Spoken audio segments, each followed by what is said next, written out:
we did it to ourselves. I hate to say it.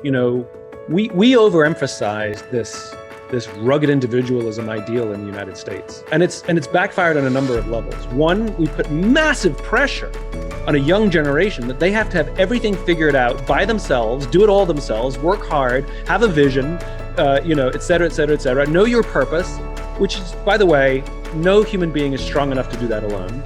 And we've forgotten the value of service. Service to our fellow human beings, service to our community. There's just sort of a decline in the sense of taking care of each other. And the great irony is, as social animals, we only thrive as individuals when we also take care of each other. I mean, even Maslow's hierarchy of needs, which is so popular even in the business world. And if you consider, Maslow made a massive mistake, right? Which is, there is an inherent paradox to being human, which is every moment of every day, we are both individuals and members of groups. Mm-hmm. Every day, right? Every day, I am confronted with little and big decisions.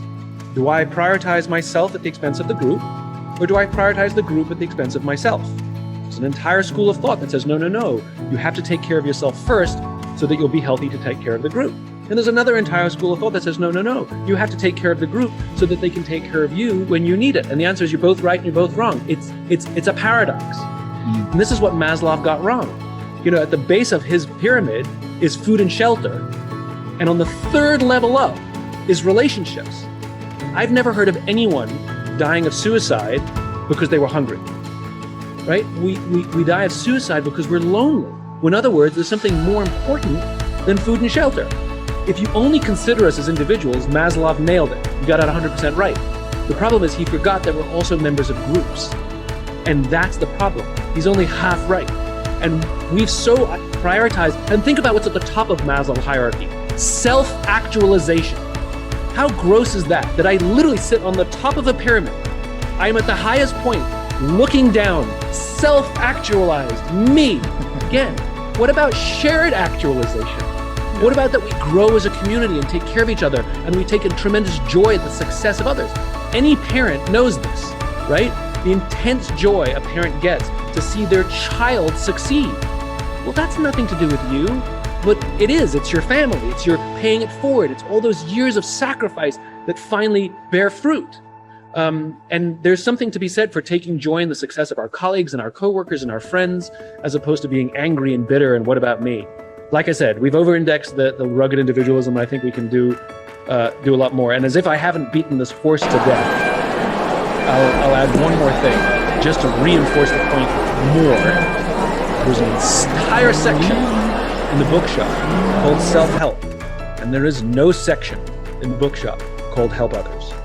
This is a problem. Dr. James Carse, who in the mid-1980s articulated these two types of games, finite games and infinite games. A finite game is defined as known players, fixed rules, and an agreed upon objective.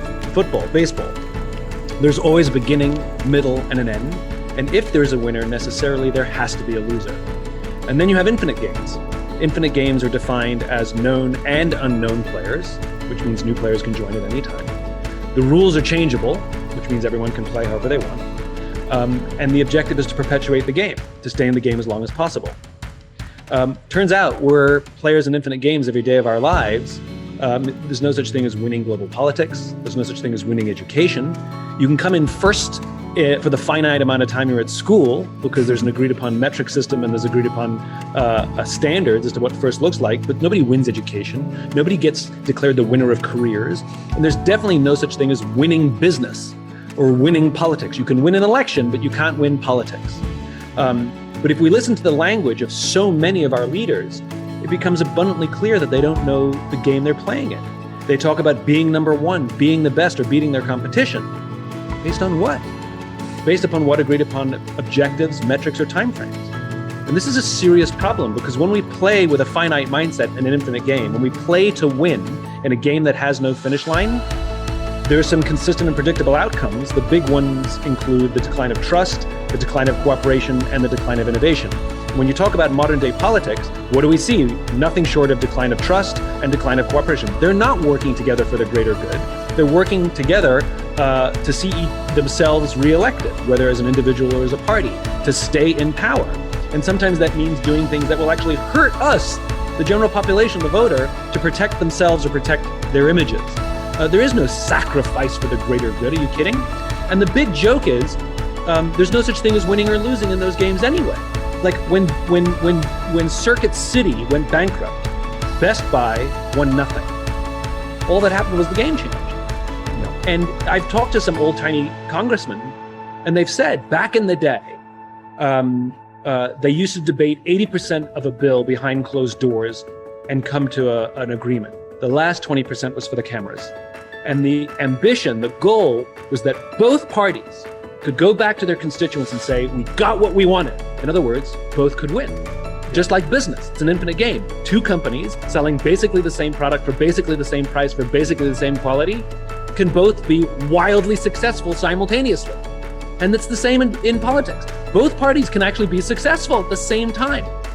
But now it's not enough for one party to say we won what we got what we wanted.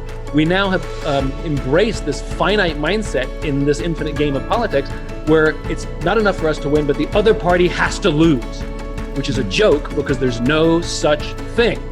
And all that hurts is us. It destroys, as I said, cooperation, innovation, and trust. The problem is that it's an existential crisis.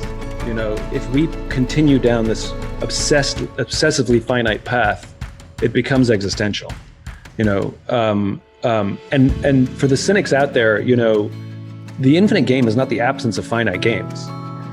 It's the context within which those finite games exist. There's nothing wrong with winning if the rules of the game allow for winning, right?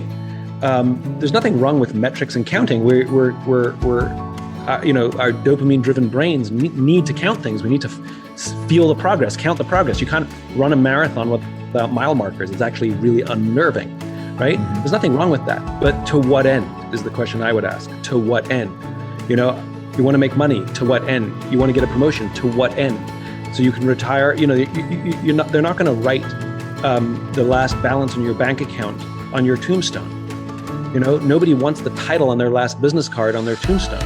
We want to be remembered for the kind of people we were, you know, devoted husband, loving mother. This is the kind of people we were, and yet we forget about that. And the funny thing is, we're so obsessed with the finite. I mean, take exercise as a great example of the analogies we should be using. We overuse sports and war analogies in business, right? But health is actually a much better analogy. So you want to be healthy, great. There's a whole list of things you have to do. You've got to exercise, you've got to eat right, you've got to get sleep, you've got to nurture your personal relationships. The list goes on and on and on. You can't do them all perfectly all the time. Some of that causes stress, but you got to kind of like try and do as best you can. So pick one of them, exercise, right? There's nothing wrong with having a finite game within that. Just like in business, for example, we can pick an arbitrary number. I want to lose X amount of weight by an arbitrary date. Done. That's exactly what we do in business. That's what called business planning is. Arbitrary numbers, arbitrary dates, right? And so we get to exercising and doing the work, and we weigh ourselves every day. And if we have a good day, we feel all great. And if we have a bad day, we feel all down. And if you hit your goal on the right date, on the right time, you feel amazing. This feeling of incredible success, except you have to keep exercising for the rest of your life. Like, it's not over. Right? It's just one of the steps. It's one of the milestones, but you have to keep at it. And what happens if you miss your goal? Nothing. Nothing happens, right? In fact, you're way healthier now than you were when you started, and you'll probably hit your goal in 2 or 3 more months if you just keep at it. And it's the same in business. If you miss an arbitrary number and an arbitrary date, you know what happens? Nothing. Nothing happens.